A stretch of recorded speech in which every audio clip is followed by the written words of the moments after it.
అందులో నుంచి కొంచెం ఎక్స్ట్రా ఎంజీస్ అయ్యి ఒక 5 నుంచి 7 నిమిషాలు తీసేసి ఫస్ట్ హాఫ్ రెడీ చేసాం. అలాగే సెకండ్ హాఫ్ కూడా అంతే, ఇంచుమించు ఒక 125 వరకు వచ్చింది. దాన్ని కూడా ఒక 190, 120 అంటే నాకు చాలా చాలా చాలా తక్కువ ఎడిటింగ్ పని అనమాట.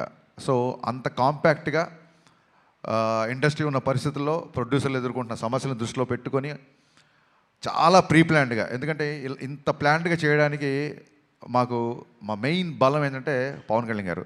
ఎందుకంటే ఆయన పొలిటికల్ షెడ్యూల్స్ అన్నీ ఆన్ టైం జరగాలి కాబట్టి మన దగ్గర ఒక అవర్ అటు అయినా ఒక 1 డే ఇటు అయినా సరే మొత్తం ఒక చైన్ రియాక్షన్ లాగా, ఒక బటర్ఫ్లై ఎఫెక్ట్ లాగా మిగతా అన్నీ దెబ్బతింటాయి కాబట్టి ప్రాపర్గా టైం ఇచ్చేవాళ్ళు. మార్నింగ్ 7 o'clock అంటే 7 o'clock ముందే చెప్పేసేవాళ్ళు, అదే టైంకి వచ్చేవాళ్ళు. లేదు ఇవాళ మధ్యాహ్నం 2 గంటల తర్వాతే వస్తారు అంటే 2 గంటల తర్వాతే వచ్చేవాళ్ళు. సో దాని మూలంగా ఆయన రాగానే ఎంత ఫాస్ట్గా ఆయన వర్క్ ఫినిష్ చేయొచ్చు అన్న దిశగా మేము చాలా ప్రీ ప్లాన్డ్గా చేసుకున్నాం కాబట్టి